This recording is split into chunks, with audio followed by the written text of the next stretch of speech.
Okay, and we're going. This is the Purple Shed podcast number two for 2021. I already saved it too, man. Like Nice. I saved it and everything. Nice. What's up, man? What you got going on today? Up? Just a little free time in the day. Yeah. Just had this. Knock that shit over. Just had this feeling that it was time to have a conversation with just you and me. Okay.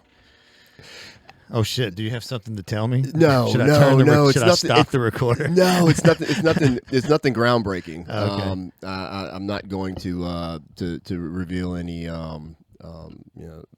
psychology. Okay. Like Ben did. Yeah. Which really laid heavy on my heart after the podcast, and I'd even sent him a message afterwards. And one thing that I kind of wanted to clarify from the last podcast is, when a Christian says that they're praying for you, don't take it in a condescending way. If you're not a Christian, they're not being like a Southern person saying "bless your heart." Yeah. And it'd be trying to be insulting. They genuinely, in my experience, when I say it, that means I'm genuinely gonna take time out of my day, and I'm gonna speak to God, and I'm gonna include you in that, whatever that is, that prayer, that short little time. Yeah, you're gonna. Yeah, I got you. So. I just, and to clarify for me too, I knew exactly what you meant. Sure. I didn't think you meant it in any other way than he's your friend and you don't want him to feel that way because you don't think it's deserving, and you were just like, hey man, I'm gonna do what I can do to help that you help you move away from that. Right. That's how I see you. That's how I took it. Absolutely. If I'm reading into it too deep, whatever, but that's how I took it. No, and that's exactly how it was meant. That was. I think we know intention. it. I know you enough to know that that's what you meant. I think he probably did too. Sure. The 8 people that maybe watched the podcast, they may not know. The 8. And I'm one of those. No, I'm like 2 or 3 because I had it going on. So yeah, like those are the 2 people. That I checked it on my phone, then in my car, and I wasn't real happy with the mix, but we used like 4 different mics for that. So, but anyway, that's neither here nor there. Anyway, back to Ben, or back to whatever you want to say. It's just we're in this age of information overload. Oh yeah. I feel like we're being bombarded right now with so much information, and the information isn't good for everyone. But the realization is so polarized, and there's this seemingly desire for one side to feel like they have this ability now to shut everything down. And it's really scary. Yeah. It's really scary. I'm not sure how everyone wins from this. And I don't know that things can be walked back. It just makes you wonder, like, okay, so we're here, and you and I, we've been talking about this for a while. Yeah. I mean, we knew this. We knew this was ultimately coming. Yeah. And what's crazy, man, is because I don't have any desire to tell people not to say something. Right. Zero. No. I don't care what you say. Right. If I don't want to listen, I just don't listen. Right. And if people are starting to say that they wanted to harm me, well, I want to know who's saying it, I guess. I mean, sure. I don't want them to shut up and plan it in secret or whatever. I don't know, So I don't understand this suppression of ideas. And I value diversity of ideas. Yeah. If you've got something to say that contraindicates how I feel about something, I need to listen to you like you have something to offer to my viewpoint that I can incorporate and make my viewpoint stronger, make it more soluble. Yeah. In a general sense. But if you can punch holes in my position, then maybe I need to tighten up my position. Reformulate a little bit. There's nothing, you're generally going to stay probably on the same path in a lot of ways. And I think that too, the way we're so divided lately is that there's a multitude of people, but there seems to be just literally two prevailing kind of natural paths: the people that want to shut everybody up and the people that don't. And it's just, the more the people want to shut the people up that don't want to shut up, the more outrageous, quote unquote, air quotes, there are things they're going to start to say, just to be like, fuck you, I can say what I want. And if you don't want to hear me, before you do cancel me, here's what I really think. I don't know. Maybe I'm wrong about that, but I don't, like I said, I don't want to shut anybody up. So I don't understand. It's hard for me to understand it at all. I don't get it at all. And it almost seems designed. I don't know if it's designed or if we're literally just, there's so much information. It's just the way people fall. There's like this 50-50. I think it's both. Yeah. Is it? Yeah. You think? I think there's a scheme we're being played, but there's also validity to the fact that there's a psychology behind all of it, that we fall into different camps. Yeah. And they're taking the knowledge of that and they're utilizing it in a very dangerous and negative way, Yeah, to polarize people. And the fact that people can't take a step back and see that this is happening is even more disturbing than the fact that it's being done to us. It'd be one thing if it was being done to us and we could like look at each other and be like, this is so silly. Yeah. Let's go have a beer. Let's go have, a conversation. Let's continue the dialogue. Right. Let's not let these petty things get in between our ability to advance forward, because we need each other. That's what made this whole situation so great to begin with. Now we're divided. We're not able to see how we're being divided. And then we're blaming each other for the divide. Yeah. And half of the population is telling half that we're both going, just shut the fuck up. You know what I mean? Like, that's a lot of people to tell. Just shut the fuck up. Nobody cares about your opinion because you're X, Y, and Z affiliations.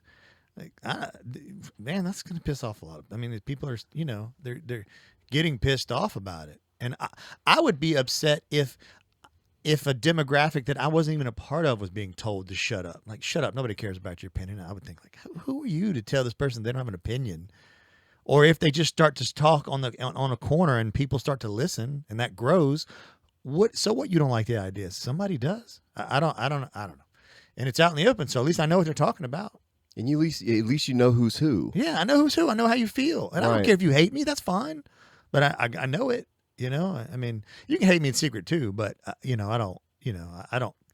If you were out publicly with 1 million people watching every one of your videos saying how much you hated me, I'd be like, man, this guy hates me. Oh well, right, right. But anyway, I don't know if I'm going into saying. It makes me think of. I don't know what it makes me think of. It's just this huge divide, this just gigantic rift that I don't know. Like you said, can we go back? Is silencing people the right answer? Well, I don't believe so. But how do we stop it? How do we emerge on the other side with people's ideas intact and platforms for everyone, and not some bloodbath or whatever? You know what I mean, or anywhere in between. How do we do that? We can't stop it. Yeah. Damn. I've been thinking about. Fucked. I know. I'm not sorry to break it to you guys. We can't stop it. It's not in our control globally, but it is in your control individually. And that's where liberty comes into play. And you either believe in liberty or you don't. And if you don't believe in liberty, then you're in the wrong paradigm here. You need to go somewhere else and expand upon your philosophy and your thoughts and the way that you want to live your life. And you can't bring people down with you and make other people who have differing views the same as you. Just like I can't force you to believe in the ideas and principles of liberty and freedom and self-actualization. You can't make me believe in whatever it is you believe in that is running completely anti-parallel to my beliefs. Yeah. So And that's what I was saying earlier. Like we're gonna basically when your argument has holes in it, you can learn from somebody that believes totally different than you. It's probably not gonna change your core.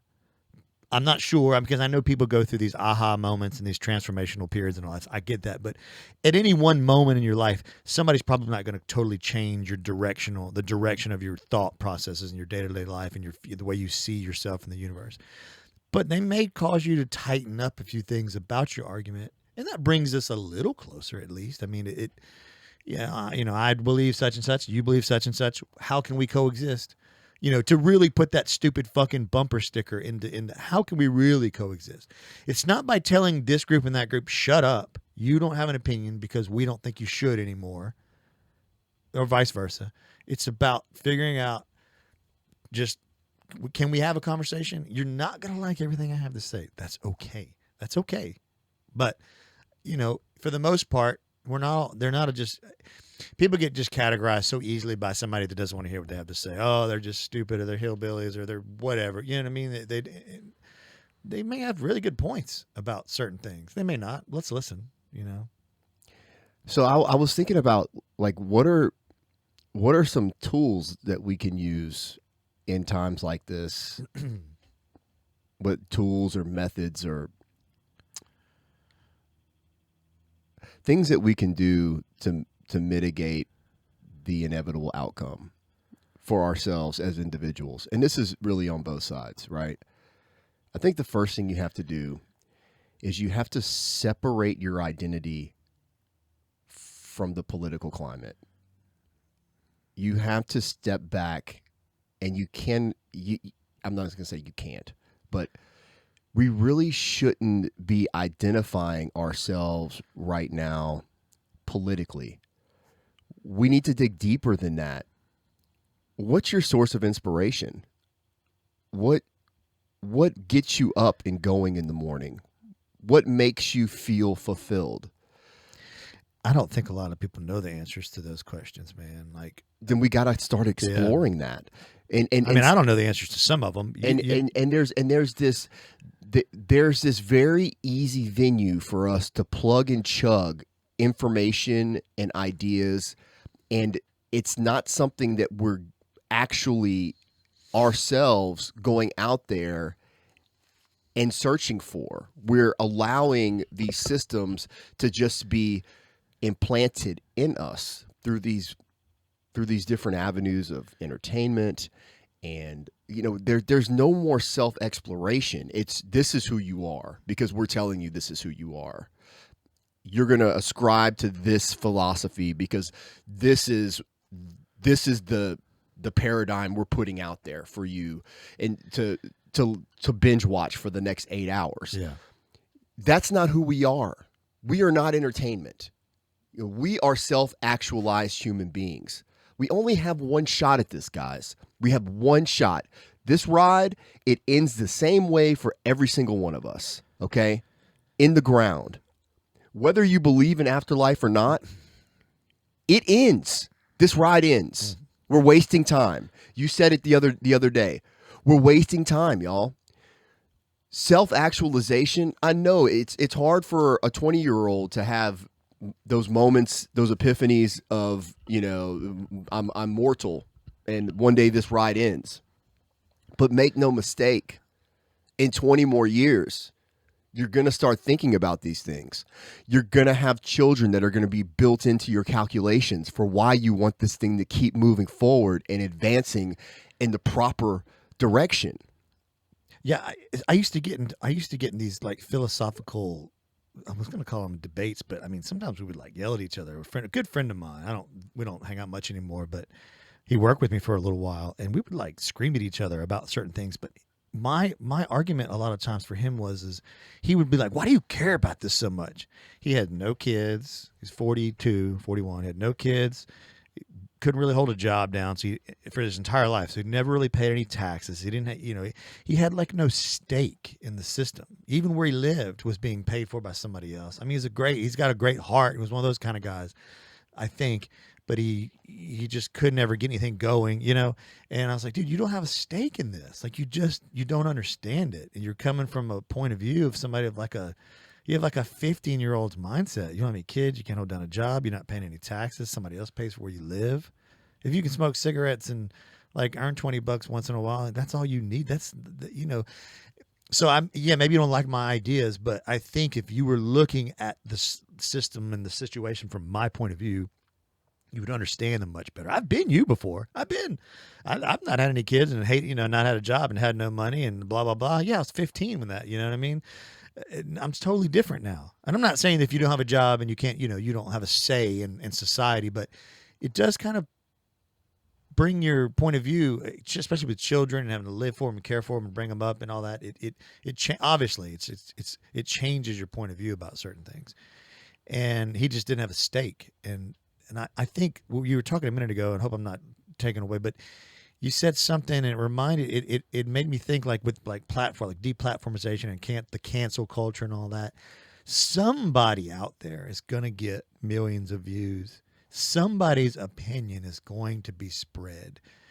The avenues that we have, you said, what can we do? The avenues that we have, like Parler or Twitter, how they're, even the president can have his account suspended. Parler's been taken shut down. Yeah, Parler's been taken offline altogether. YouTube cancels videos constantly, demonetizes, cancels videos. I mean, it's in the news constantly. I mean, if we get 3 more views, dude, like we'll lose our channel. Yeah, I know.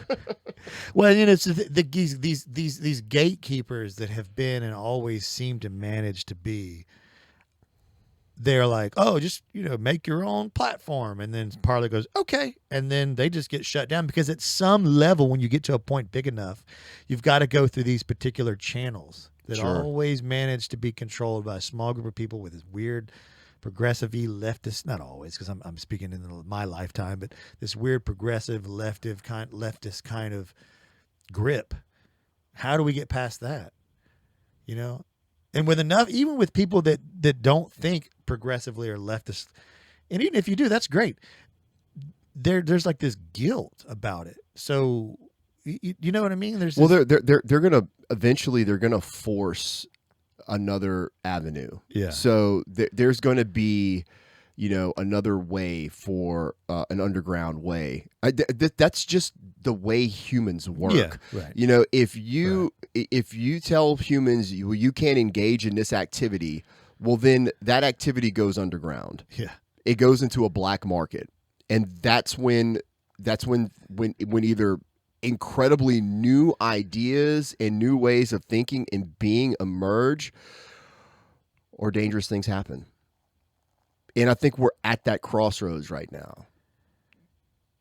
And the people who hold the keys to those gates, I feel like they don't care like how this ends. Literally thinking that people that don't care about freedom and are lining up to get their shot and all that stuff, they just think you're an idiot. They just think you don't want to wear a mask. You don't want to get this fucking brand new type of vaccine that's never been tested ever before, and we rush through development and all this political, everything. All this disease has been politicized, and the numbers are all over the place. You don't want to line up for that. You know what I mean? Like they just think you're crazy. They literally think you don't have a right to have an opinion because that's insane. You're not just going to go get this shot. You're not just going to put on your fucking mask.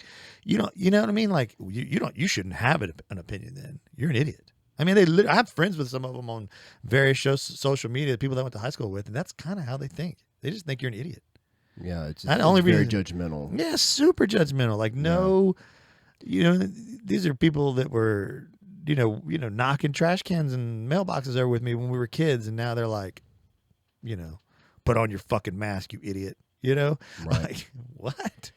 Like, take your shot, dumbass. We've come so far. And it doesn't matter what scientific journal publishes empirical evidence supporting one thing or the other thing. At the end, everyone is in their camps. Yeah. And there's not a conversation that you can have with someone who's in the other camp at this point where you're going to convince them otherwise. I'll give you a perfect example.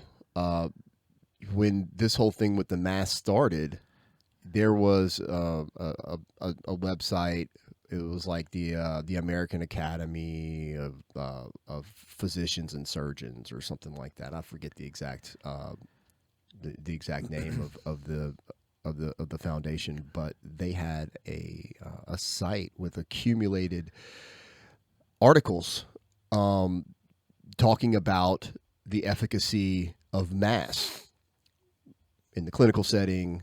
There really wasn't a whole lot of evidence at the time whenever this first emerged in a non-clinical setting, but even evidence now suggests that masks are completely ineffective or operate about the same as not wearing a mask in the public setting. So, we can go back and forth about, well, what is COVID-19? Is it a, it's a virus? Okay, it's a virus. It's a virus that you have to take droplet precautions for, but it seems to kind of have some characteristics of an airborne virus. Well, okay, so which one is it? Because if it has characteristics of an airborne virus, guess what? It's an airborne virus. Period. Like I mean, there's no gray zone that we're gonna punt the COVID into, and now we're gonna have precautions that protect on the lower end of that spectrum, and we're gonna mandate those precautions even though they're completely ineffective. It makes no sense. It's not logical. No, it's not at all. It's like the global warming, global cooling. Now it's just climate change. If it does anything but now it's maybe airborne, maybe it's not airborne. It's just whatever. It's everything and nothing all at the same time. All at the same time. And I just, it's just word jumbo, mumbo jumbo. It's none of it means anything. None of it means anything. They did an epidemiological study in Wuhan on 10 million Wuhan residents on asymptomatic carriers and found that asymptomatic transmission really never happens. Okay? Never happens. Now, if you've taken a basic virology class, then you would understand why that's the case. Okay? So asymptomatic carriers don't carry the disease. The whole reason why we're masking people up is because we don't know who's a carrier and who's not. A lot of y'all are walking around with it and you're asymptomatic. We don't want an asymptomatic person to give it to someone else, yet we're demonstrating epidemiologically that asymptomatic transmission doesn't occur. It doesn't occur. But do we change our methodologies here in the United States in our public health policy? No. That article, it's been out. That article has been out for 2 months. Yeah, I remember you sent it. It's been out. I mean, it's beyond my pay scale, but I tried to follow it. Yeah, I mean, and it's very statistically valid. Yeah, but. Yeah, I got the conclusion from it. It was basically like, doesn't look like it does almost. If it does something, it's such a small percentage, it doesn't do anything. It's so negligible that the amount of effort. I mean, you're past the point of diminishing returns. I mean, the amount of effort. I mean, they're talking about how they're having accumulations of masks in the ocean now. I mean, guys, we can't just keep wearing masks indefinitely. No. Okay, there will be a consequence, and we will have an entire continent of plastic masks out there in the ocean. Well, and it's that meme that's okay. That's the influenza is almost gone because people are wearing masks and social distancing. But COVID is exploding because nobody's wearing masks and social distancing. What is it? Is it airborne? Is it not airborne? Are we wearing masks enough? Are we not wearing masks enough? Is it asymptomatic people transmit it? Is it not asymptomatic? Like, what are we doing? It's just nobody. But take your fucking shot. You better take your shot. And nobody really knows. I mean, you can get 5 experts on CNN and watch them argue for just scream at each other because they don't know. Well, maybe now they're lockstep because they figured they've weeded out all the people that have differing opinions, but they don't know what's going on with it. I mean, back in 2015, and this is when I first started looking at all this, when they started mandating masks, there was a study in Vietnam on the efficacy of cloth masks, and they found that cloth masks not only are completely ineffective, but they also possibly harbor more danger to the individual wearing it. Yeah, there was another one not long ago, or maybe it was linked back to that one. Yeah, similar. But it's all of these things that we ignore, and we continue to just promulgate our policy based on what people on TV and people who are in positions of power are telling us. without any thought process towards logic. We're not thinking things out clearly. Okay. I get it. Everybody's scared. We're scared. We don't want to die. Okay.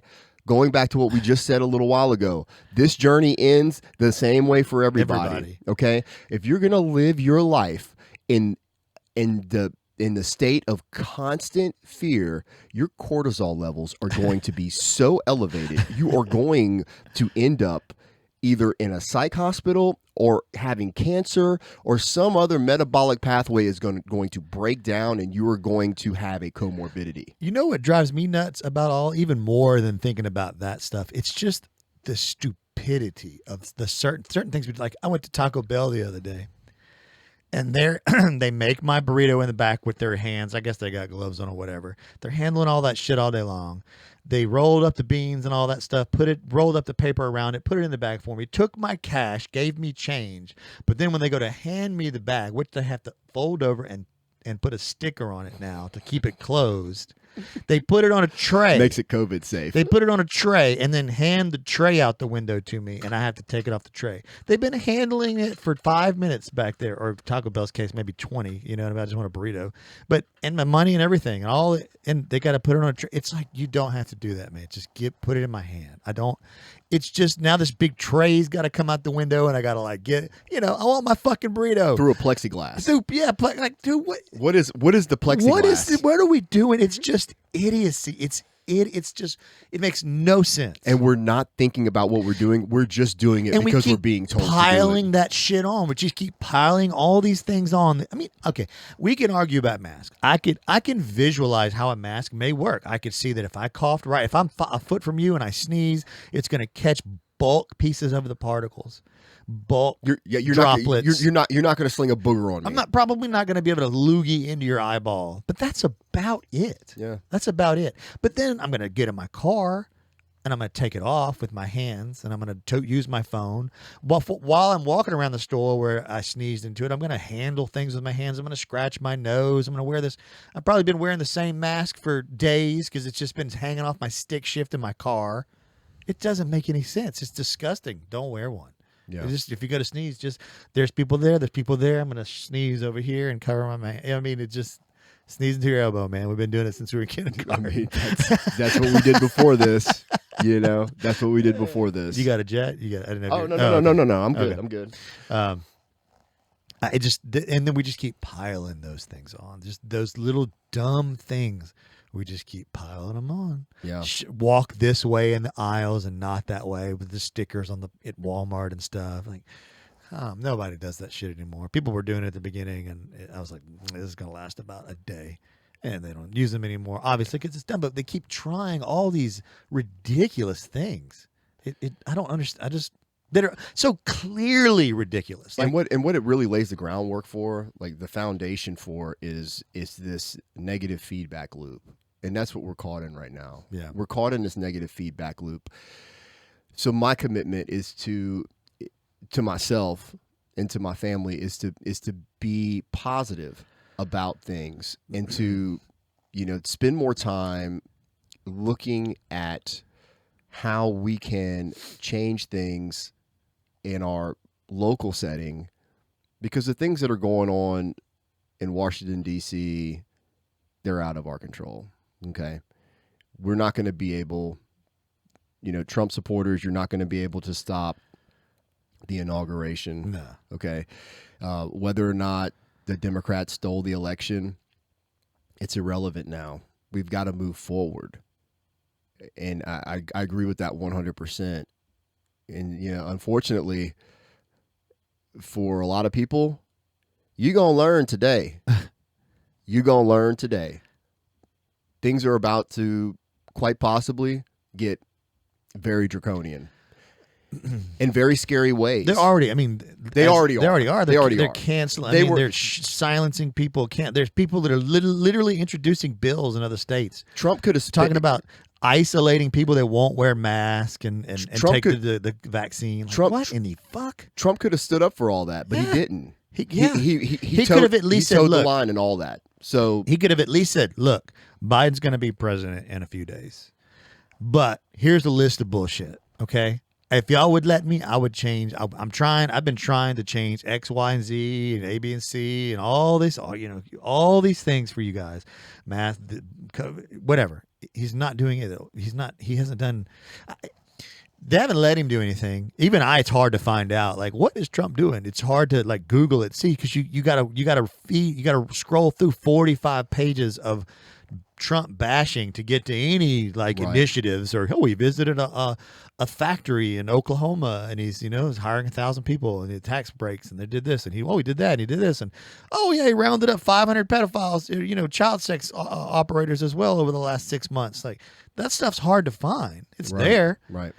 But he I don't know, man. It just seemed here at the end he could have made some noise. I wish he made the wrong noise. Yeah, and when I mean make the noise, I don't mean like tell everybody that was at the Capitol charge and just turn this into a civil war. He never said that to begin with. Yeah, he didn't. Obviously, yeah. That's why they're making it sound. Obviously, he didn't. Yeah, but he could have made a little bit better noise. Yeah. Exactly what that is, I'm not sure, but. Yeah, I don't know.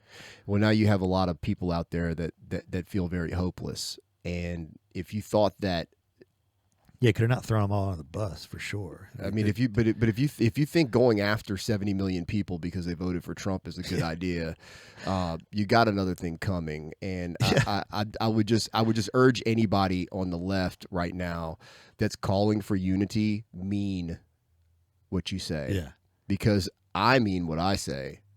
It didn't matter. Of course, it mattered to me, the outcome of the election. But I mean, the outcome, really, how I feel about it, we're being played by both sides. So if one side is just less moving us in one direction than the other side, and they're putting on this huge game like one side's fighting the other, but they're all behind closed doors congratulating each other. They're all in the same club. They're all worshiping Moloch. They're all in the same, and they're all in the same club.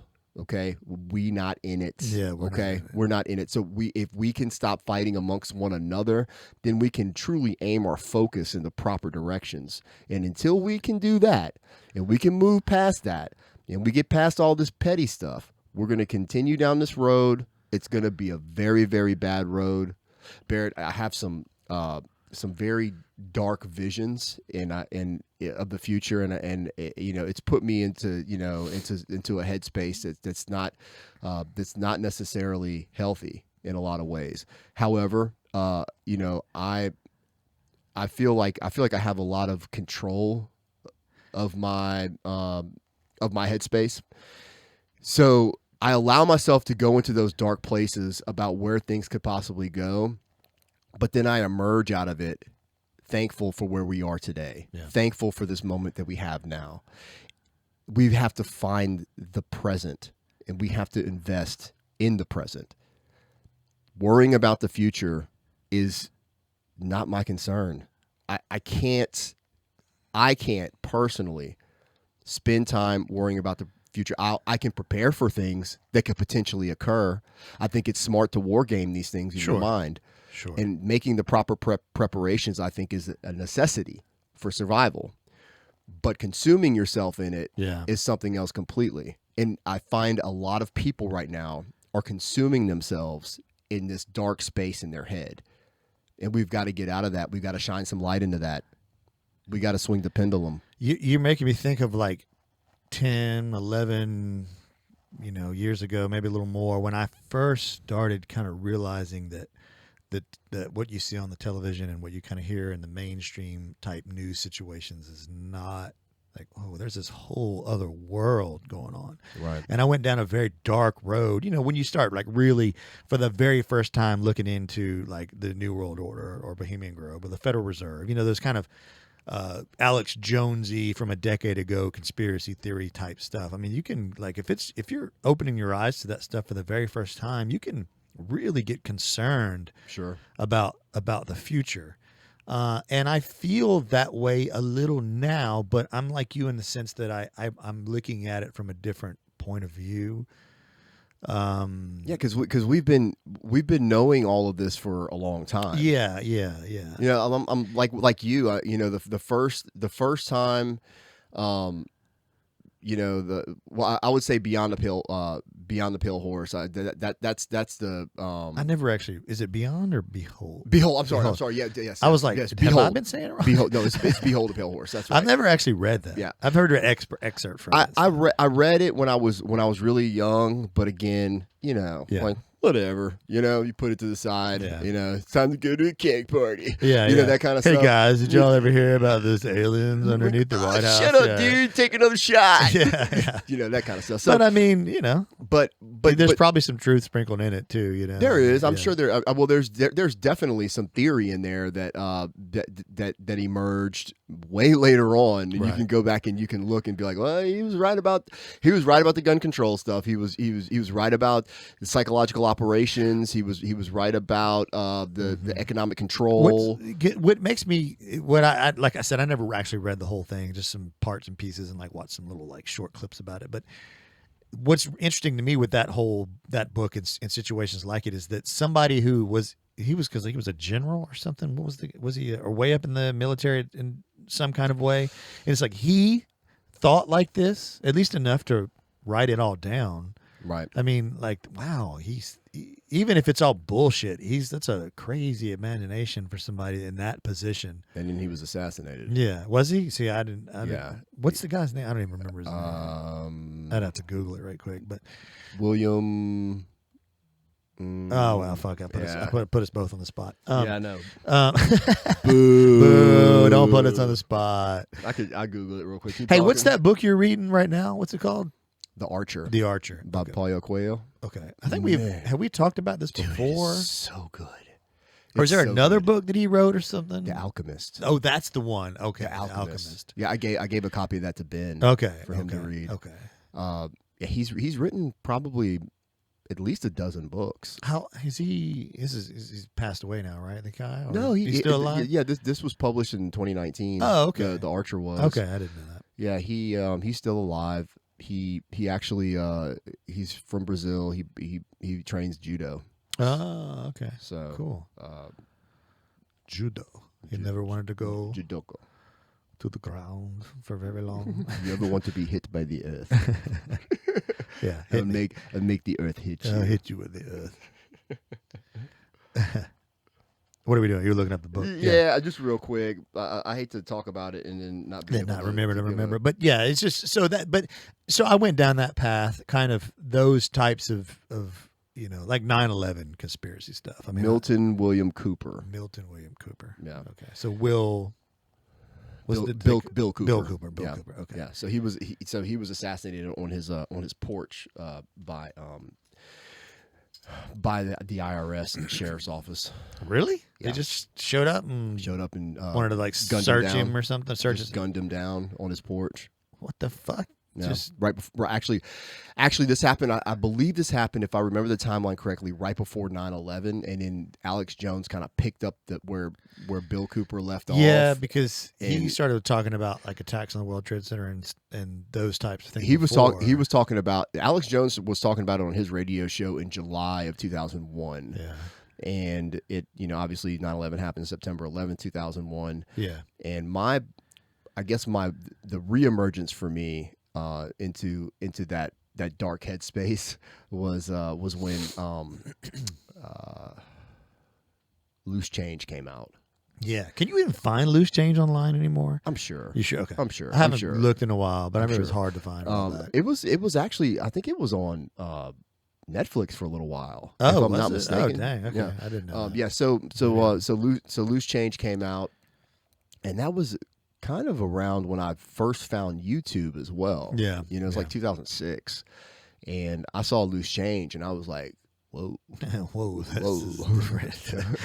and then a few years later, I saw the Bohemian Grove stuff that Alex Jones did, and I was like, wait, what? Yeah.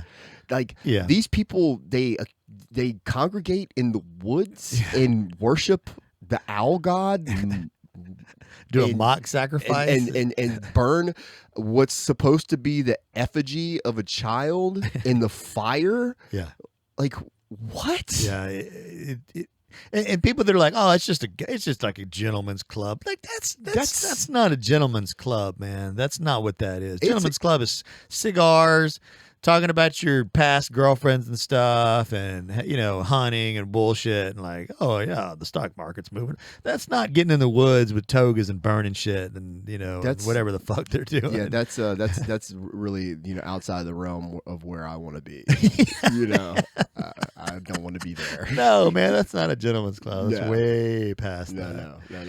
But yeah, so we went down a similar path. I started watching videos of 9/11, just not even like edited videos like Loose Change, just different angles of the buildings falling, and just kind of went down wherever that YouTube algorithm led me in 2000, whatever that was, 10 years back ago. Before they had so much censorship. I mean, back when you could find essentially anything on YouTube. Yeah. You could just find anything. Right. That was you really could. Yeah. I mean, it was kind of amazing. It was amazing. You could search it. Yeah, you could search anything. Maybe not like hardcore porn or anything. I don't remember that, but I don't know if I've ever tried on YouTube. There's so many other places.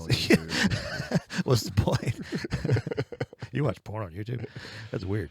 But yeah, you could see anything else, man. Any other conspiracy theory or anything. I mean, it was how to skin a fish all the way to this, the 9/11 shit. Crazy stuff. So tools, right? We were talking about tools earlier. So one of them I feel like is inspiration. Inspiration is not going to drive your behavior, but it could elucidate a part of you that you could possibly start investing into. Did you say elucidate? Yeah. Oh, I've never heard that before. Yeah, like reveal. Okay. I mean, I figured it out in context, but just never heard the word. I don't believe. Anyway, go ahead. Sorry. Yeah, so it could possibly reveal a part of you that you could start investing in, that you may even find that you like and you enjoy. Yeah. Another thing too is a part of that would be introspection, whether it's meditation or it's spending time alone, away from everything, disconnected from the internet, disconnected from social media.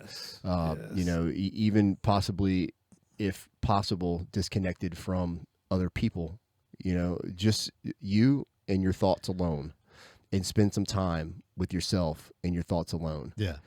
I think that there's a lot of value in that, because you're forced to face yourself. Yes. And those are moments that we're so preoccupied and distracted every day that we don't have those long periods of time that we reflect on things, and we spend time digging into ourselves and seeing, well, I could probably do better there. Yeah. Or, like I could have probably handled that situation a little more, tactfully.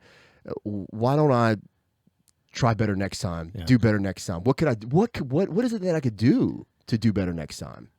So there's introspection. Yeah, I spend a lot of time alone, so I do that a lot. There's inspiration, and then I think there's faith. And we have to, and it's not faith like you have to have faith in Jesus Christ, okay? Even though that's where my faith lies. I am open to all faiths. Have faith in something. Tether yourself to something that is going to keep you grounded and focused, and not falling away into some perilous, dystopian idea of where the future is going. You take some steps back and have faith that today you do your best, you invest in yourself, you introspect, you write things down, you read, engage in something difficult, do something difficult. You don't have to do Brazilian Jiu-Jitsu, but that's what we do. That's what we do. That's what we do. What we do. That's how it be sometimes. Every time somebody talks about getting rid of their, leaving your phone behind for a while, that's one of the things that I love. And I didn't even realize I was going to like that part so much. Yeah. But when I text my girlfriend or whoever I'm texting, hey babe, I'm here. I'm talking, texting them, done, love you, or whatever, and I put my phone in my bag, Yeah. and I don't touch it for like an hour or two. Yeah. Oh, dude, it's amazing. Yeah. It's amazing. Yeah. And it's really scary because it's like I know that a lot of anxiety in my life comes from me like always wanting to see what's the new article is there. I'm going to drive for 5 minutes. I got to listen to something. I got to pull my phone, click on YouTube, find something to listen to, connect it to my Bluetooth. You know what I mean? It's just this thing all day long. You just stay attached. It's like you constantly have your phone in your hand. You're like, wait, why am I holding my phone? Yeah, yeah. It's like, and you put it up. You ever been with somebody? You're like, all right, I'm put my phone up, and you talk for like 30 seconds, and then anybody goes, like just a minute ago, what's that guy's name? Oh, I don't know. You pull your phone out again. Now you got it out again. Right. It's just, and it's great for that kind of stuff. I mean, obviously, what we're doing, somebody may listen to this on their phone. I'm going to listen to it on my phone, but it's just that part of jiu-jitsu. If you can go hiking and leave your phone. Me and my girlfriend went to New Orleans a while back, and we when we got there, this is like about, I don't know, a year ago or so. One of us was like, hey, I think it was her. We were getting dressed. We were going to go out. We were kind of sipping on some wine and stuff. She was like, hey, let's just leave our phones in the hotel room. I was like, all right, that's cool. Dude, we had so much fun not having we weren't like, all right, where's the bar? Okay, let me pull my phone out and see. It's just, we were just wandering, and just drinking. And, oh, that looks fun. Let's go where that music Buy a is. disposable camera. Yeah. Yeah, dude, that's a little cheap date idea. Yeah. Get a disposable camera. Just buy a disposable camera. Bring it with you. Yeah. You don't have to bring your phone. A lot of times the excuse for bringing the phone is like, well, I want to have my camera. Yeah. We don't even do a whole lot of that. So that part's easy, but sure. I could see how that would be a reason. Well, maybe I'll take a picture of my food and a selfie with the statue guy on. And you can bring it to Walgreens and have it developed old school. And then like you don't necessarily know how the picture's going to turn out. And you know what? That's okay. That's how it used to be. That's part of fun. Yeah, like, oh my God, look at my face. Yeah. You can't just immediately take another one. Right. And you can always take pictures of those pictures and you have them in your phone. Right. But yeah, it's just that's part of the jiu-jitsu that I love. Just that ultimate. I mean, and not only that. I mean, we're not only getting rid of our phones, but we're trying to kill each other. We're sweating and hugging. You know what I mean? We're hugging, and it's just like this ultimate closeness with another group of people with no electron. I mean, we're literally wearing pajamas. You know what I mean? Like basically thick pajamas. We're just and nothing, no electronic devices. We could do it outside in the dirt if we really, really wanted to. It's primal, And I love that about it. And do this: sit down with somebody that you enjoy talking with, and have a conversation. You don't have to record it necessarily, but have a long form conversation. Yeah, just talk, discuss. Yeah, put your phone, really put it up. That's hard. I mean, it's hard. Turn it. If you go see your parents, turn it off. Yeah. I mean, even them. You go see my parents now. My dad's got a laptop. We're watching the news is on. My mom's got her phone in her hand. Even then, people that are like this baby boomer generation that you never thought. Now they're doing the same thing, showing me. But we're interacting too. My dad's like, hey, man, did you see that video of this cool gun? Or did you see? Yeah, let me show you and pull it up. But it's nice too when we go for 15 to 20 minutes without doing that. And I think, but I also think that the older generation, their guards are much weaker for recognizing the deleterious effects of the phones. Yeah. They're not able, just like they're not able to discern that, what's going on the TV is not what's really going on. And they have a hard time separating reality from what they're being told on TV because, hey, guess what? Their entire lives, that TV has told them how to think, how to act, how to be, what to do. And they have, hook, line, and sinker going along with everything they've been told. Yeah. And I've had that. I've tried to use this line of reasoning with people, and I'll see if I can make it make sense right quick. But like you just said, people in their 50s and 60s, that's all they've ever had basically is newspaper and television to tell them what to think. And they pretty much thought they knew exactly what was going on in the world. Well, now we have millions of ways to get information. And it's either confused us because there's so much, or open us up to the idea that there's just that much going on in the world. So you really start to think like, wow, if you only had one way to get information and it was controlled, you can't even if I could just watch one YouTube channel, I can choose my YouTube channel. I can watch, bass fishing or somebody put together solar systems or something. That's all I ever watch. But at least I chose that. Whereas with the TV for the last 40 years, it just came to you. You were on information welfare. Just whatever they gave you is what you had. That's it.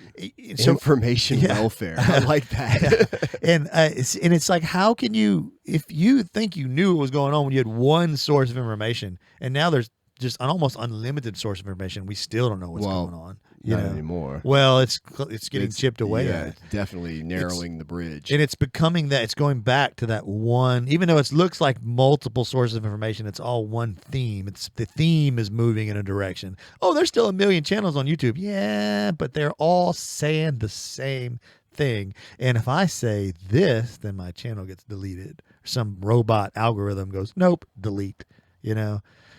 That's not freedom of information. It's not. There's not sharing ideas at all. We're going back to what we talked about before, but it's still not. I find it interesting that Jack Dorsey blames all of the censorship on algorithms, and it's like, dude, this is your company. This is yours. It's yours. I mean, that's like if I have to fire an employee, and I said, well, my boss told me to fire you. Yeah. Like that, like no, like there's no dignity in that. There's I mean, no, like that's not how it works. Like I take responsibility for it. Yeah. Unless you go to bat for the employee, like, no, I'm not firing him. He's a good. This is why. That's totally different. Sure. But if you're just like, yeah, whatever, him gone, he's gone. Oh yeah, it's that guy. Yeah, that's like, dude, come on. Yeah, I mean, but he wants to blame the platform that he's in charge of. Yeah. Like, it's your company. Yeah, it's your company. It's your platform. Yeah. Fix it. Yeah. Accountability. Own it. You're the CEO. You own it, don't you? Yeah. Oh, you don't own it? They're not. I'll say this. That I went back and watched that podcast with him and Tim Pool and the lady, like the HR lady, which I hated. The lady, I mean, just her attitude, and she answered questions like she kind of knew that you knew she was telling you not 100% the truth, but she also made it seem like she was telling you. It's so much more complicated, but she was lying kind of too. Sure. But she did make me realize, like, man, it is really, they're operating a multinational corporation with cultures and all that stuff, but why can't it just be everybody can either say what they want or nobody can say anything? Do you watch Tim Pool? I listen to him occasionally. I mean, he's just. You should listen to their I guess it's a podcast or a TV show, whatever it is. Him and Luke Radowski's. I've been listening to more of them. Yeah. So they did one last night, and Tim Pool goes off on Jack Dorsey. Yeah. I mean, off. Yeah. What's he saying? I mean, you should listen to it. You should listen to it. I do like listening to those two because it seems once in a while they don't agree on certain things, or they have a kind of a different point of view. I mean, they're both still roughly the same vein of thinking about a lot of issues. I like Luke Radowski. I like him too. He just seems like a normal. He's the guy. He's like the loose change guy and all that, right? Or yes. We Are Change. Yeah, We Are Change. Loose Change. Yeah. Went after a lot of Bilderberg reporting before Bilderberg was even a thing. He did some in the mainstream media ambush reporting on some. Hey, did you vote for this? Oh, you didn't. Here's your name right here. He did like some of that shit. Right, like, did you know that this is going to send $15 billion to this particular? He did, that's great because they're like, this is unprofessional. How else? You're not going to answer this any other way, you fucking asshole. Yeah. You're doing this shady shit, and you don't want me to pop in and ask you about it when if some meeting with lights and cameras and a lapel mic and all that, you wouldn't tell the truth. So fuck you. Right. You know what I mean? Like when Alex Jones ambushed that guy, Bilderberg guy, about being at Bohemian Grove. Yeah. And he was like, I disrespect you for that. And he was about to punch Alex Jones in the face. Yeah. I disrespect you for that. Okay. All right. Yeah, well, you worship Moloch and burn children, so whatever. And you're a liar. Yeah. And I just caught you in a lie. Yeah. So I disrespect you for that. Yeah, your disrespect means nothing to me. It is kind of silly. I mean, at one hand, it's like, but because we've all got, secrets and stuff. But of course, that's a little bit, come on, man. Like if you, I don't know. That's not a gentleman's club. That's what we were saying earlier. Right. You're doing this thing that's like, come on, man.